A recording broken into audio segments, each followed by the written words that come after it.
สบายดีทุกคนวันนี้เพลินกาซีมาต้มมักกะโรนีสู่พี่น้องเบิ่งเนาะต้มแบบล้างตู้เย็นอีหลีพี่น้องกะเฮาสิมาต้มมักกะโรนีใส่ซีหมูใส่โลหิตหมูแล้วก็คือต้มเลือดนั่นแหละทุกคนไปเฮาสิมาลองต้มบ่ลองนะเฮ็ดกินเป็นประจำแล้วเป็นของหมักของเพลินแล้วก็ใส่ผักตามที่มีในตู้เย็นทุกคนมาพี่น้องได้ยังกินสวยกันแน่น้องวันนี้เพลินกะสิมาต้มมักกะโรนีให้เบิ่งแล้วก็กินให้เบิ่งทุกคนที่เป็นหน้าตาในไหนนั้นก็อย่าลืมฝากติดตามกดไลค์กดแชร์เพื่อเป็นกำลังใจให้เพลินให้คลิปใหม่ๆเด้อทุกคนไปเบิ่งกันก่อนอื่นมวนเฮาก็ต้องทำการค้างหม้อก่อนเนาะทุกคนเนาะก็คือเฮาสิเอาน้ำดื่มใส่เนาะทุกคนสิไปเฮ็ดหยังก็ตามแต่เนาะเพลินก็สิเอาน้ำใส่หม้อก่อนเนาะนี่ใส่พอประมาณเด้อทุกคน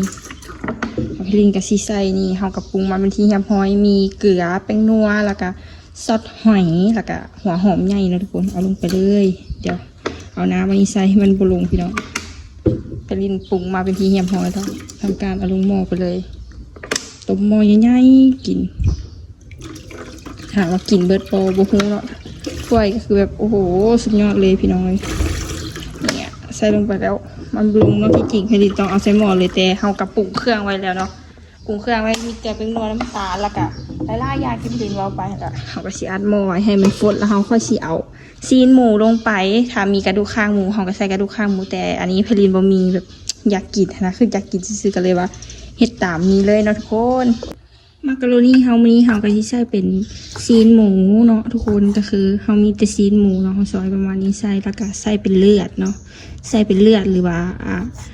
อีหยังคนไทยเพิ่นสิเอิ้นพี่น้องทางฝั่งไทยเพิ่นสิเอิ้นว่าโลหิตบ่เนาะทุกคนเนี่ยเฮาก็สิใส่เป็นซีนหมูแล้วก็ใส่เป็นเลือด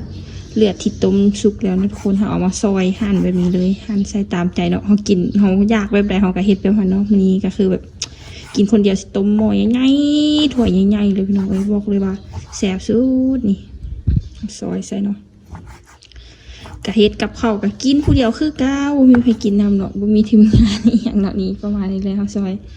แล้วก็สิประมาณนี้แล้วเฮาก็สิใส่เป็นผักเป็นอีหยังเนาะทุกคนเนาะก็สิประมาณนี้เลยทุกคนไปหาต้มข้าวเปียกกันเลยทุกคนอันนี้ก็เป็นมักกะโรนีที่พลินแซ่ไว้เนาะกะคู่3หม้อแห้งแต่กระปูพลินก็คือบ่มีเนาะเอาตามมีเลยเนาะทุกคนนี่เฮาก็แซ่ไว้ให้มันพลินแซ่ไว้ตั้งแต่เช้าหาก็สิได้มาเฮ็ดกินเนาะทุกคนเป็นสิได้โอ้ชีวิตเขาค้างหม้อไว้จนกว่าหม้อมันฟดแล้วเขาก็สิเอาชิ้นหมูลงไปนะทุกคนแล้วก็เครื่องเคียงพลินก็จะมีตามที่พลินซอยแบบเมื่อกี้แล้วก็มีชิ้นหมูแล้วก็โลหิตหมูแล้วก็ผักกาดเนาะถ้าใครมีผักอีกอย่างที่อยากใส่ก็ใส่ได้เด้อลองเฮ็ดกินเบิ่งนะทุกคนอยู่ทางฝั่งไทยเพิ่นสิต้มมักกะโรนีบ่คือพลินเอิ้นบ่หรือแนวใดเนาะแต่พลินเอิ้นต้มมักกะโรนีเนาะพี่น้องไปทุกคนท่าเบิ่งนำกันว่าพลิน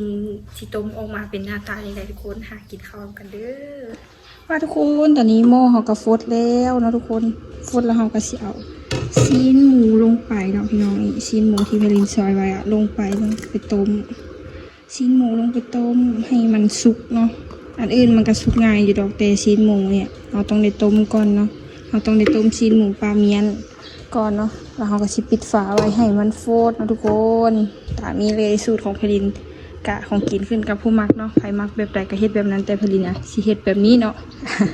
ของกินขึ้นกับผู้มักแต่ถ้าพลินเฮ็ดผิดกะต้องขอโทษขออภัยหลายๆเนาะถ้าพลินว่าอีหยังผิดพลาดประการใดก็ต้องกราบขอโทษนำหลายๆเด้อเดี๋ยว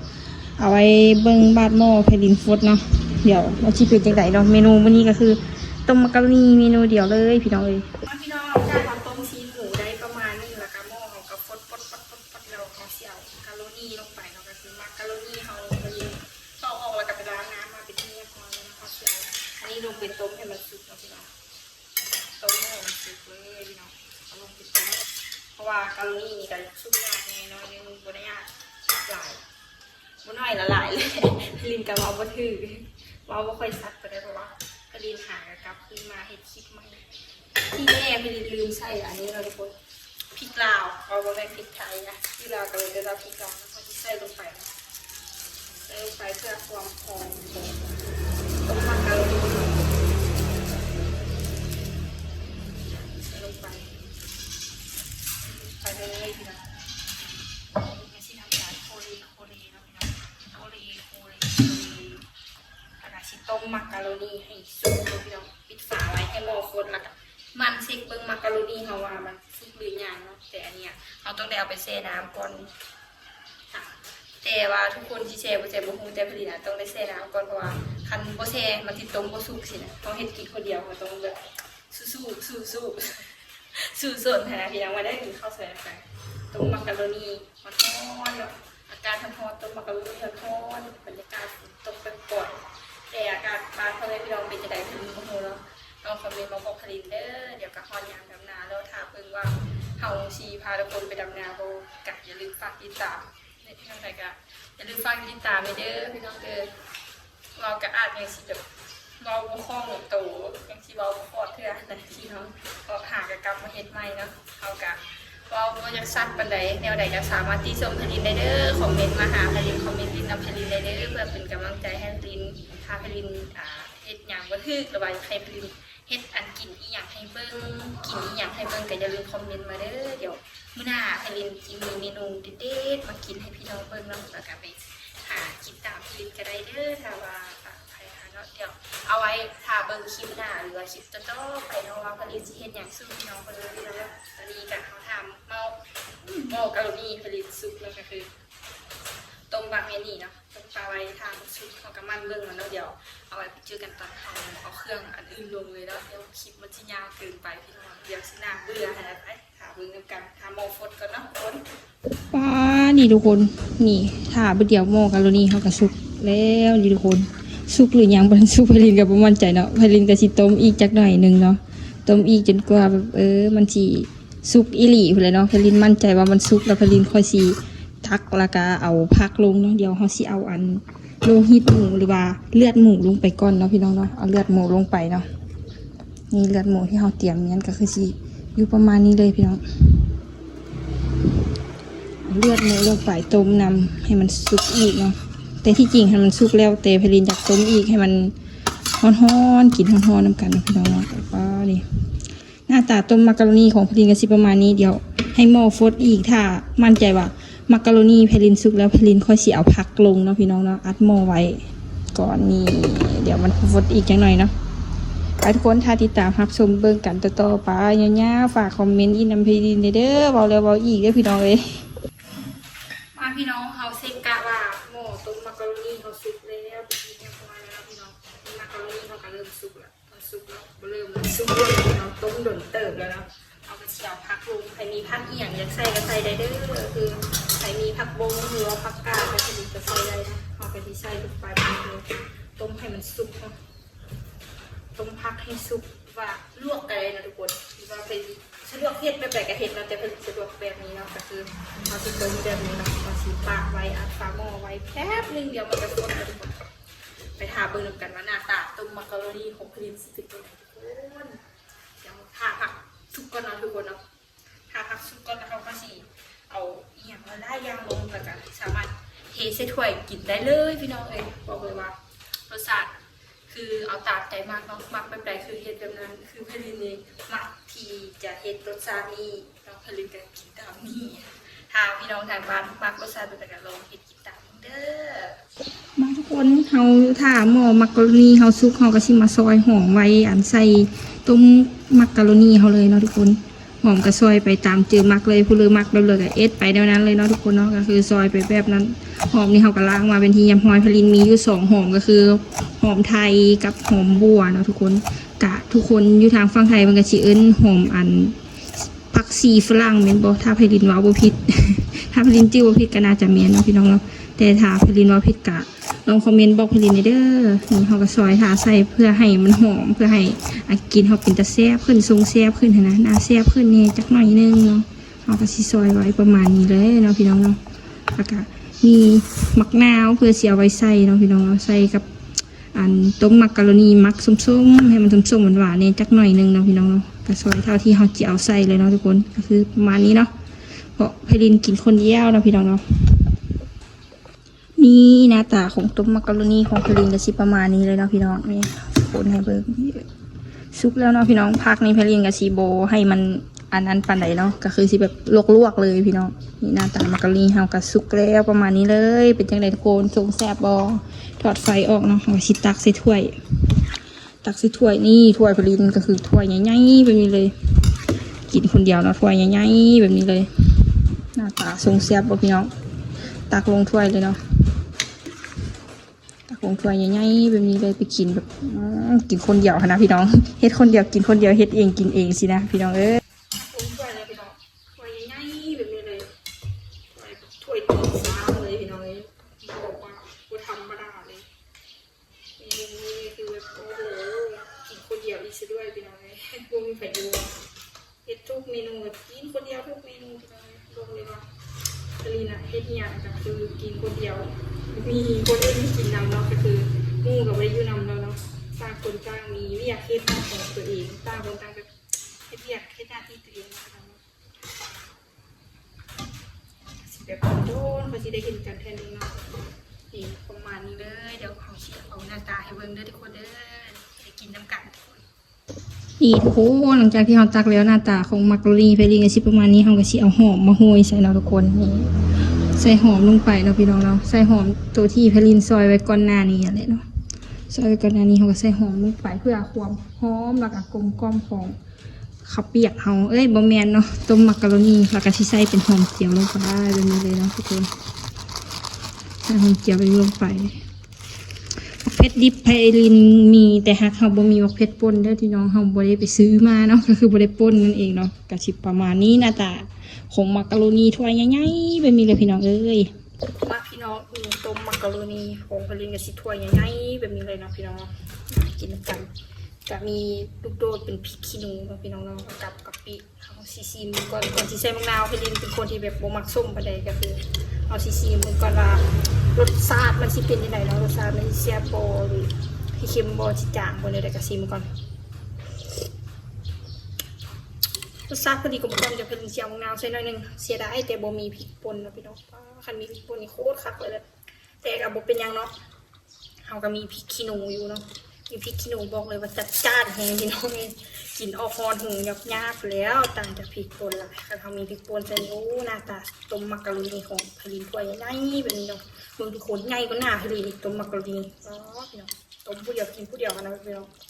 โคตรหลากเลยพี่น้องเฮ็ดเองกินเองพี่น้องมากินข้าวกันได้พี่น้องเด้อบรรยากาศแบบแดดร้อนสิ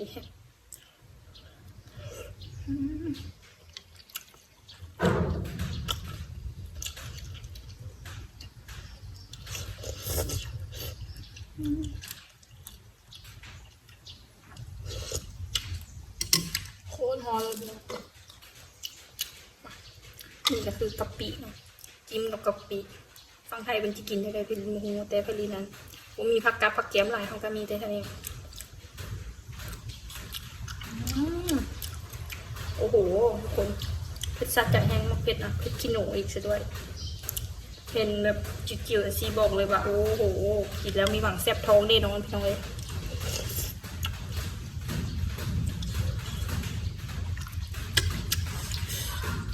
กินเผ็ดท้องๆพี่น้องเลยโอ้บอกเลยจากต้มมักกะโรนีของพี่มินี่ค่ะ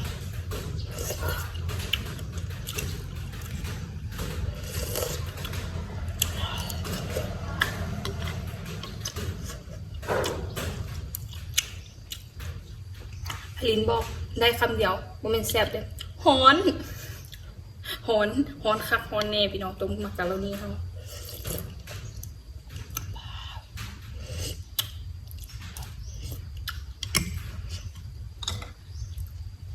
นี่พี่น้องกินโดดเขากินเบิดนี่ก็คือแบบออกฮอนหูยับๆเลยพี่น้องเลยมาจิ้มกะปิลงไปแล้วก็ทำการไปเบิ่งมาแล้วโอ้โห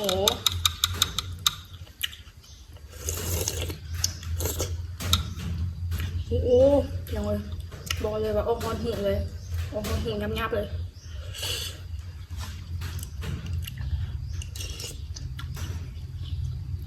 ทางฮอนทางเพชรกินของเพชรแบบนี้นะพี่น้องเลยบอกเลยว่าโคตรเผ็ดเลยพี่น้อง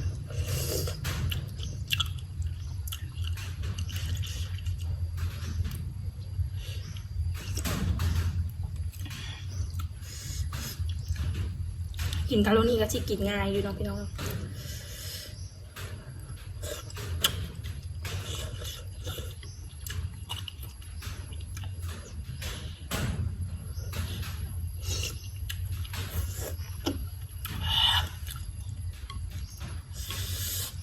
โอ้โหเหือพี่น้องน้ำตาแตกเลยกินมาเป็นหน่วยเดียวอะบ่เป็นหน่วยเดียวหรอก2 หน่วยบอกเลยว่าโคตรเผ็ดโคตรเผ็ดเลยบอกแค่คำเดียวโคตรเผ็ดแล้วก็มาบวกแค่ห้อนๆแบบนี้โอ้โห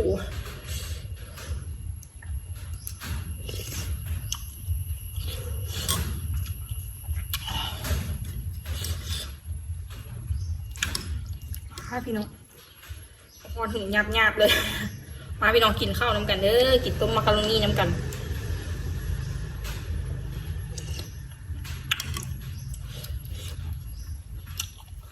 เหือไปเลย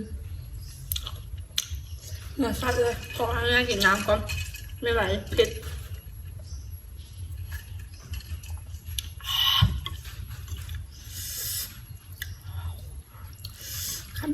ขนาดพลินบริใส่หมกเผ็ดในถ้วยด้วยนี่คันมีหมกเผ็ดมาใส่ในถ้วยบอกเลยว่าหนักกว่านี้พี่น้องเลย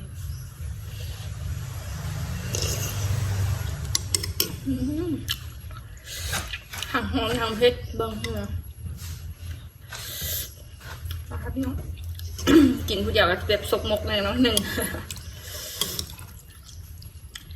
มันเป็นคติของพลินแหละกินผู้เดียวซกมกแน่น้อยหนึ่งบ่น้อยหลายเติบนะพี่น้องเนาะ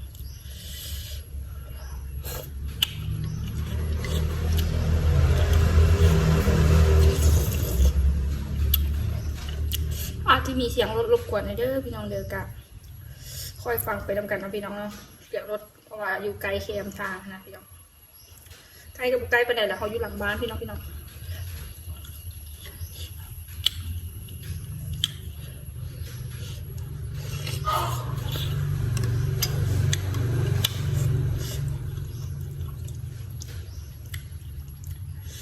โคตรร้อนเลยพี่น้องบอกเลยโอ้โหหึงยับเลย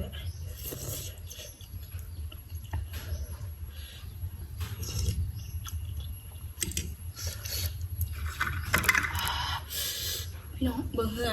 เดี๋ยวจะเหือก็จากเหือจากขี้มูกจากน้ำตาเลยพี่น้องมาแต่กับโบราณเนาะกินอีกเพชรขี้หนูเพชรขี้หนูสวนปลูกเองพี่น้องบอกเลยโคตรแบบ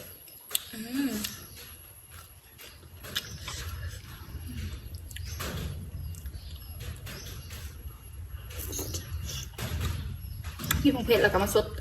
ต้มกะโรนี่ฮอนๆโอ้โหขากชุดพี่น้องเลยโอ้ฮอนหูหยับเลยพี่น้อง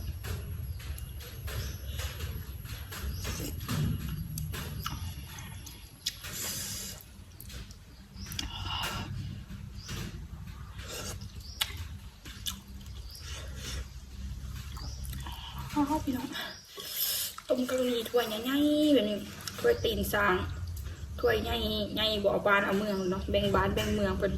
ถ้วยใหญ่คนถ้วยอื่นนี่นะบอกเลยว่าสาใจชุด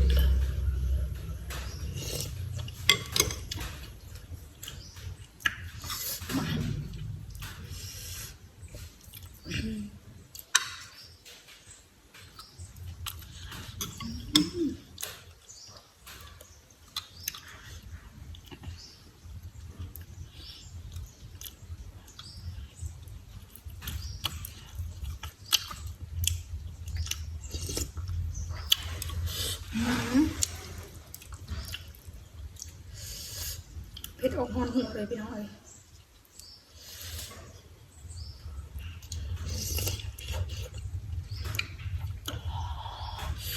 โคตรเผ็ดถ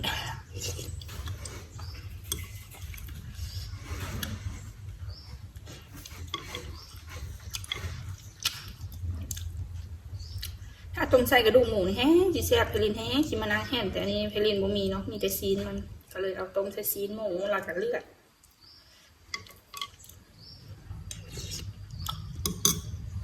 อ๋อพี่น้องมึงอะเพลินจากฮอนจากเพชรอีกอย่างเนาะพี่น้องอ๋อจะขี้มูกน้ำตาอย่างเงี้ยเสื้อเนี่ยเป็นบอสเซ็ตทุกอย่างเมืองพี่น้องเฮือโคตรหลายเลยแต่ก็บ่ยอมเนาะกินนี่โหมักนะกินแล้วก็เสียบท้องไปในตู้เนาะนี่กินกะปิไปดูทรงแซ่บครับพี่น้องกินต้มกะโรนี่ถ้ากินข้าวเปียกกินเฟอร์นี้โอ้เฮงไปสุดยอดเฮ็ดขี้หนูอีก อมฮอนปากรูแล้วก็เหงื่อย้อยน้ำตาไหลเลยที่ไพลินเองกับเป็นแบบนี้นะตอนนี้อ่ะมาทุกคน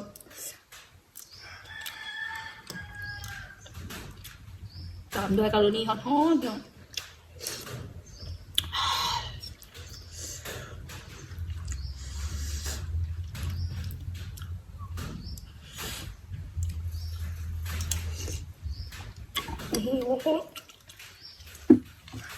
เดี๋ยวคลิปนี้เพลินกับซิโคปิดไว้ซ้ำนี่เนาะเอากับซิโคไปกินข้าวก่อนเนาะกินข้าวต้มมักกะโรนีหม้อใหญ่ๆอย่างนี้เลยถ้วยใหญ่ๆถ้วยตีนจางเนาะพี่น้องเนาะเดี๋ยวขอไปกินข้าวก่อนขอตัวกินข้าวกินน้ำสักก่อนพี่น้องได้อย่างกินแต่คอมเมนต์บอกเพลินในเด้ออยากให้เพลินเห็นคลิปแบบใดก็อย่าลืมคอมเมนต์มาบอกเพลินในเด้อคอมเมนต์ลินนะเพลินแน่สำหรับคลิปนี้เพลินกับซีได้อำลาพระจากพี่ๆน้องๆไปเนาะเอาไว้เจอกันใหม่คลิปหน้าขอสวัสดี